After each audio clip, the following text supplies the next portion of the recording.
so vaše poti v blizu in daleč, bo današnjem popoldnevu našle skupen cilj, knjižnico Brežice, v kateri gostimo dogodek ob odprtju razstave Oblačilna dediščina v povstetnih figurah avtorice Renate Lazar.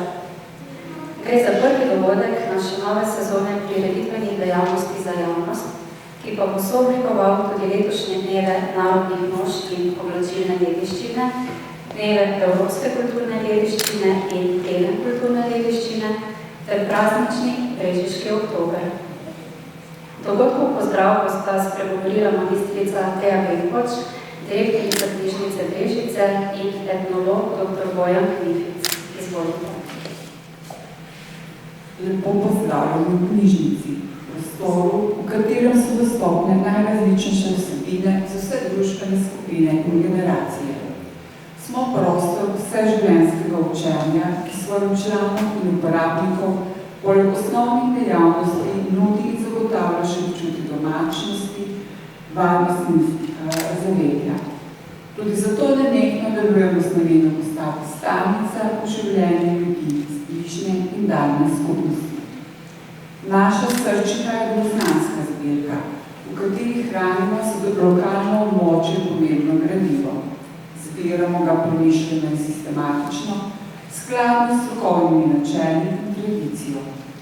Tovrstna knjižna in neknjižna zbirka odraža ustvarjalnost, kulturo in identiteto okolja. Obstoječ vsebinsko bogat mozaik vselej radi dopolnimo z novimi vsebinami, tudi v obliki razstav domačih ustvarjalcev. Na različne načine in s pomočjo sodobne tehnologije bomo poskrbeli, da bo dober glas v tem posebnem sodelovanju sedel v 9. vas in še dlje. Gradivo o njem pa bo dostopno tudi našim zanamcem. Hkrati bomo veseli, če bomo s tem koga dodatno spodbudili za sodelovanje. Prav tako vseh gradiv, ki bodo v knjižnico šele prišla. Brežičani, živeči v domači občini ali preseljeni v druge kraje po Sloveniji in izven nje, so in ste imetniki tisočerih znanj in pričevanj, pomembni za našo zakladnico preteklosti, sedanjosti in prihodnosti.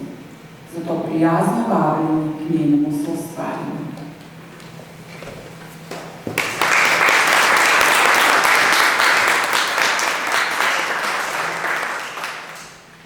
Spoštovani Brežičani, hvala za povabilo na ta dogodek. Hvala Renati Lazar, ki se je ukvarjala z oblačilno dediščino. Jaz bi pa zdaj mogoče res kakšno besedo o tej oblačilni dediščini vam povedal. Del kulturne dediščine, na vsak način z njo se srečujemo, predvsem mogoče z oblačenjem, bolj kot z oblačilno dediščino, to se bomo strinjali, tam vsi smo oblečeni, vsi se ukvarjamo s tem, kaj bomo oblekli. In jaz verjamem, da vsaj kdaj razmišljamo tudi o tem, kaj so oblačili v preteklosti ljudje. In pri tem, ko razmišljamo, kaj so ljudje v preteklosti oblačili, zelo radi razmišljamo o nekih tipikah, pa ustvarjamo neke podobe, kaj bi bilo značilno za določen čas, predvsem pa za določen prostor. Poznamo gorenjsko narodno nošo, približen, ja. Se strinjamo, kakšna pa bi bila? Se strinjamo, da je to naša slovenska narodna noša? Kar, čist, ja. Se prav, Brežičani, imate neke svoje stvari, vi ste se istovetili slovensko, tako kot jo poznamo, ali imate tudi kaj svojega? Imate tudi kaj svojega? Aha, in to, kar imate vi, so poznali v Brežicah, v Čartežu pa recimo ne? So taka nerodna vprašanja, ne?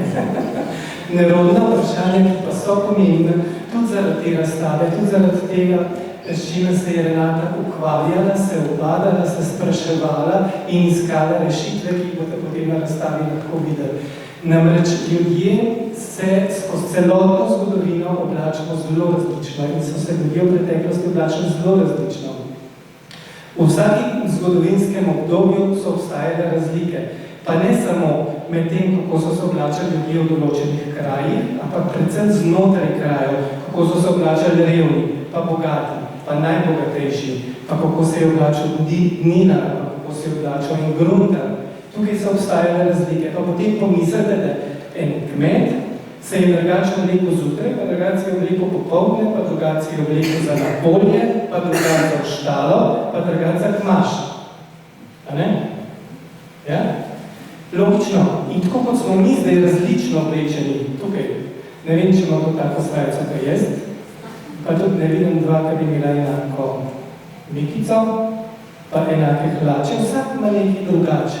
In tako so razmišljali tudi v preteklosti. Ljudje so se oblačali izjemno različno in nekih tipik, se pravi nekih posebnosti, krajev, območij pravzaprav ni. In vse te tipiki, ki jih zdaj pa predstavljamo kot neke narodne noše ali pa kot neke prepoznavne podobe, so ustvarjene s tem pogledom za nazaj. Se pravi, če bi jaz rekel, moja mama se je oblačila tako pa tako, ja, pa se njena sestra se je tudi oblačila približno tako, pa še ena sestra se je oblačila, a vsi takrat so se oblačili tako pa tako. Ne? In to je ta pogled nazaj, ki ga je treba razumeti, ga spoštovati, je pa treba razumeti, seveda, da te podobe, ki so nastale tudi v teh povstenih figurah, kažejo primere oblačenja, kakršni so obstajali v preteklosti. Primeri bi bili lahko zelo različni in Renata, ki se je obadala z literaturo, s študiranjem dejansko teh virov, ki so ostali likovni, pa tudi pisni, te opisi, ti so jih seveda pomagali in na podlagi teh je ustvarjala in ustvarjala zanimive podobe preteklega oblačenja, podobe oblačilne dediščine, tako kot je na nek način tudi naslov te razstave. Kar je bila še ena posebna, mogoče bo več govora potem v vajnem pogovoru, o tem, kako so stvari nastajale, jaz bi želel samo reči, da sem izredno vesel, ker gre za drugačno tehniko po ustvarjanju oblačilne dediščine, kot smo jo poznali do zdaj. Namreč izključno iz polsti je izdelala te figurice in izdelala jih je z mnogo truda, marsikakšno stvar, nekaj si vi predstavljate, da neko tenko tkanino je s polstjo zelo težko poustvariti. Potem so tukaj barve, potem so tukaj še druge stvari, kako neka silhueta stoji. Ampak Renati je to uspelo in jaz verjamem, da boste z veseljem si pogledali ta njena dela v naslednjem prostoru. Vas pa vabam, da se z oblačilno dediščino še srečujete, da jo mogoče občudujete na različnih mestih, priložnosti dnevov kulturne dediščine je precej in marsikje, tudi marsikakšna folklorna skupina v zvezi s tem veliko stvari za predstaviti, sporočiti, pokazati. Hvala lepa. Nikoli ne nehaj sanjati in vsaki slabi stvari je moč najti kaj dobrega, pa skozi življenje vodita na posrednji gostjo večera, ustvarjalko in avtorico gostujoče razstave, Renato Lazar. Dobrodošli in lepo vabljeni pomoč. Renata, začetki našega sodelovanja segajo v november 2016, ko smo prav v knjižnični dvorani pripravili skupno delavnico ficanja oziroma polstenja. Kdaj pa se je vaša tovrstna ustvarjalna pot pravzaprav sploh začela? Jaz sem ustvarjati začela pravzaprav šele, ko sem zbolila.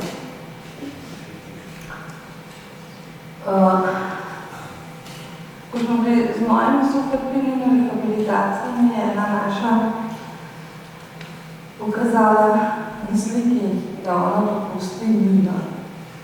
Zveda mene pa to tako učni, da sem jaz prišla domov, sama obušena. Sem se trudila na spletu naučiti, kar sama pustiti. Najprej mokro pincanje, moja prva je taka načkana posodnica, kar sem jo dala darilo za darilo sestri. To so pri mojih darili. V tem času je verjetno nastalo že mnogo več. Seveda. In posodic in začela sem izpošle copate delati, to je za meni malo naporno, sem se posvetila, zdaj pa samo še igram, doma prepovedati. Je pa to za mene ena rehabilitacija, eno sproščanje, ena terapija, da se potopim v svoj svet. Je to za mene ustvarjanje. Uvodoma sem napovedala, da bo razstava soblikovala tudi letošnje dneve evropske kulturne dediščine in teden kulturne dediščine, katerih skupna tema pa se glasi redka in dragocena znanja, spretnosti in poklici. Izpostavljeno je torej dejstvo, da slednje izginja, a dediščina je ključna za raznolikost našega življenja, naše identitete.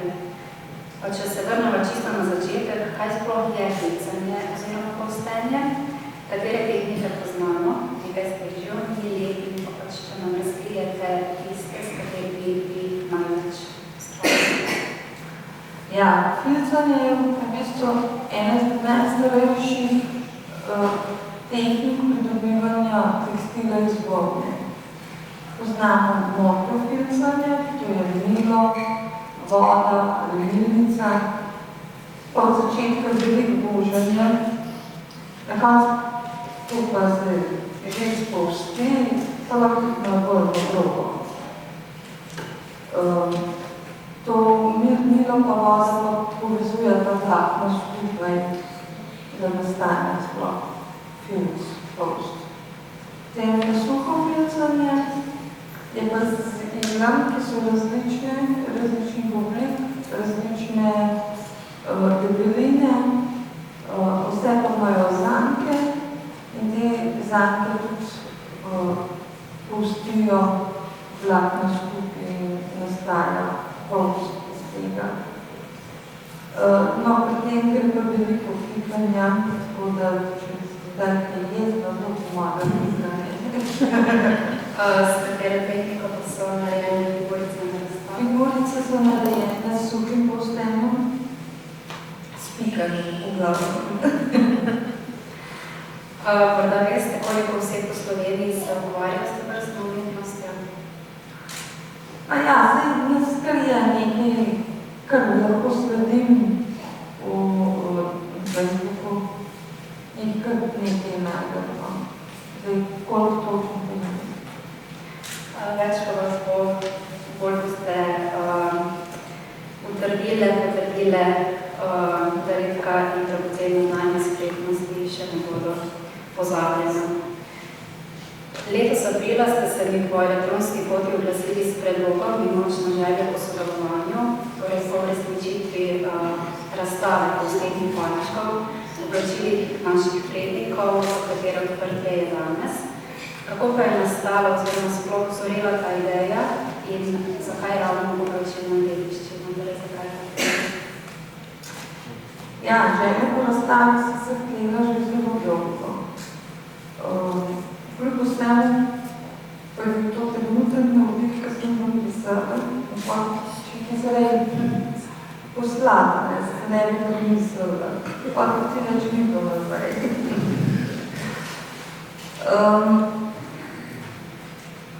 Zdaj, spomnilo, da sem se bila blizu že otroštvo, čeprav zelo kratek čas, ne boja.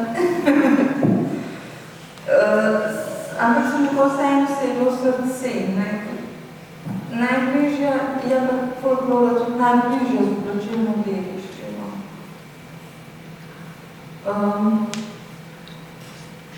Me je pa tudi to skozi mikalo delati, skozi me je mikalo naredila te figure, ostene, noša, oblikah. Zakaj?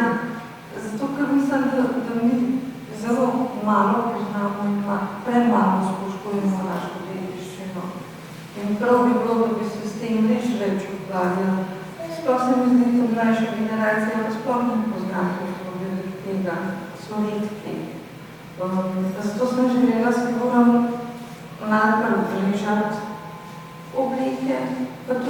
same zgodbe, ki se pokažejo v teh figurah, mislim, v teh oblikah, se pokažejo točno zgodbe življenja naših prednikov.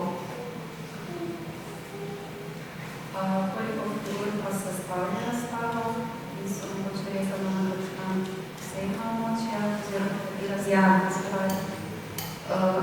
Razstava se stavlja 23 figur. Trudila sem se sicer pokriti celotno Slovenijo, kar mi pač uspelo mi je. Sicer so v večji pogaži Gorenjske iz kraja, pa vrežim sem, kjer živim. Zato pa je bil vaš mentor, ki je ustvarjal? Moj mentor je bil Bojan Knific. Zato sem se zrazila njega vprašala. Ves ta čas ste se tudi dodatno izobraževali s pomočjo gradiv, ki sestavljajo tudi našo knjižnično zbirko. Posamezne izvode smo pridobili s storitvijo knjižnične izposoje tudi iz drugih knjižnic po Sloveniji. Katera literatura pa vam je bila izhodišče za pripravo 23 figuric? Ja, najprej sem se mogla kar nekaj prebrati.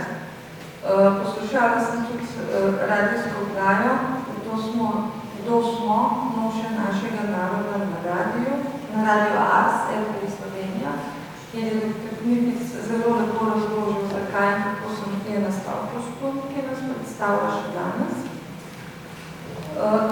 Slike in opisi, v katerih sem delala figure, pa so v knjigah Marije Makarovič, Slovenska ljudska moša in obleka predela človeka. In v knjigi pokažem se fantu, ki so mi vantu, Marije Klopčev in Vojno. Če se navežem na to knjigo, razstavljam tudi pri nas na slikovnem oddelku, kjer vas nagovarjamo z razstavo knjižnega gradiva od glave do pet in člani knjižnice si to gradivo lahko tudi izposodite na dom, se pravi, da oblačilno, obutveno dediščino še malce bolj spoznate, malce bolj razliščete. Kaj je malo še znanje spoznati, pa se vam je najbolj odvisnilo v spomin, mogoče kakšno posebnost, ki jo bili znali? Pravzaprav je vsaka figura bila posebna, od Alp, Peč, Zabijač, do smrtnice pri moških, v Brežiškem koncu sem bil Demoše. Najbolj, ko sem jo sedla, na spomin Pobiralke Koruze, pravzaprav zaradi njene zgodbe, ker je kljub vsem strogim normam, ki so takrat veljale, lahko ubirala, je ubirala Koruzo v stari, potrebni spani srajci. Seveda sem zabica, absolutno na glavi, ampak pravzaprav je to delala samo zato, ker je bilo škoda delovne oblike. Zato se meni to najbolj posebno.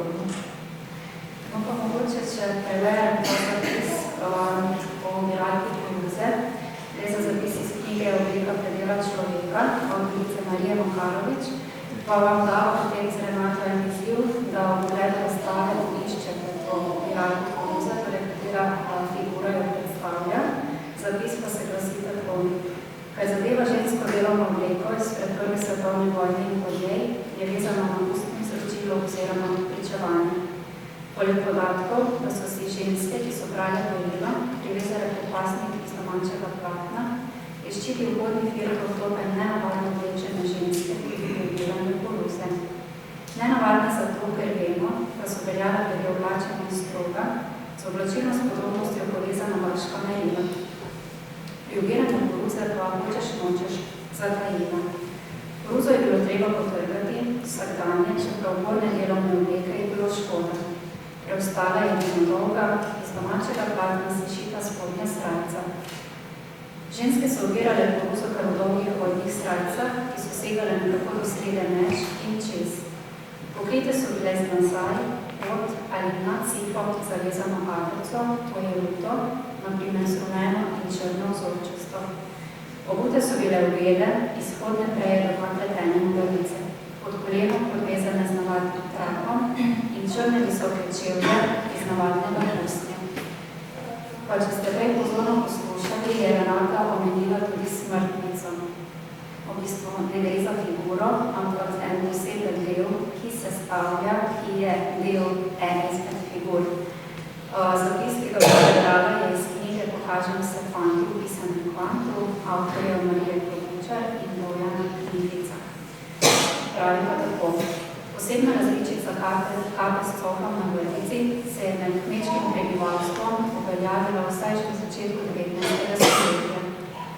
To je bila kapa, navadno pletena iz svilenih lipi, v osnovi črna z raznobarvnimi krogami, ki so zaključile coh pritrjen na vrvico. Omenja se v dirki prve polovice 19. stoletja. Večkrat je upodobljena v sledi 19. stoletja in tudi pozneje. Moški so jo nadeli na glavo tako, da je coh padal v strani prihrane, čeznjo pa so se pokrili s klobukom. Ime je domnevno dobila zaradi tega, ker so v njej pokopali pokojnika. Z leti je prešlo pripadnostno kostumiranje. Pogosto je bila v drugi polovici 19. stoletja, v drugi polovici 20. stoletja pa jo videvamo vedno redkeje. Kape so bile strojno pletene iz svilenih niti. V vzorcu, ki je omogočal raztezanje, iz enakih niti je bil izdelan tudi pisan coh, ki je praviloma visel na vrvici. Torej, kot rečeno, vabljeni, da ti dve posebnosti, torej figuro in enoznačilnost figure, poiščete v pogledu razstave. Renata, še eno vprašanje. Razstava Oblačilna dediščina v posebnih figurah bo določno 30. oktobra dobila strokovni oddelek naše knjižnice.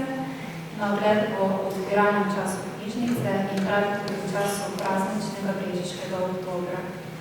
Zaupali ste vi, da ste v tem času pripravili tudi poseben povsteni parček, kateri je in kaj bo je podpitoval. Ja, občina Brežice mi je naročila dediški parček s podmorskim filmom za predstavnike pokradnjenega češkega mesta v Občini. Tako da tja bo tudi podpitoval. Tako, dediščino razstavlja. Tako, tudi najbolj. Naj se tovrstni projekti vložijo tudi v bodoče. V tem trenutku se zahvaljujem za vajeni klepet in veliko marsikatere zanimivosti in vam še naprej želim obilo ustvarjalnega navdiha in ohranjanje te posebne spretnosti. Bi pa ob koncu, pa zato nič manj pomembno, rada omenila še vašo hčer Pedro, ki je danes tudi tu z nami. Namreč pripravila in oblikovala je promocijska gradiva, vabilo in tudi letake, s katerimi smo vas in preostalo širšo javnost nagovarjali k obisku odprtja in tudi pogleda razstave. Tako da lepo hvala tudi tebi.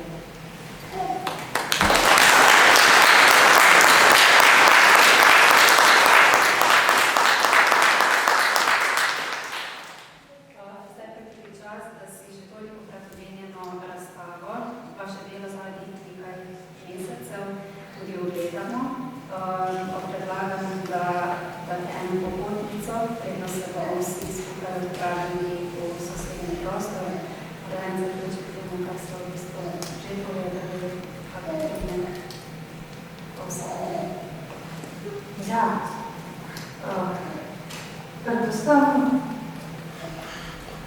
lahko bi bilo, da malo razmislimo o preteklosti, kaj nam lahko še dal za prihodnost.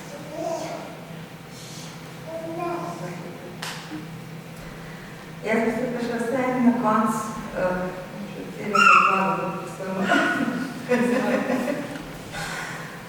bi se zahvala vsem vam za vso podporo, da ste mi prišli izkazati. Sem vesela za opis. Hvala vsem mojim.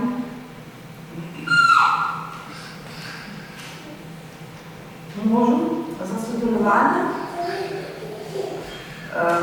Brez njega verjetno jaz ne bi mogla tako ustvarjati. Za podporo doma, ker največ je deležen mojih predavanj.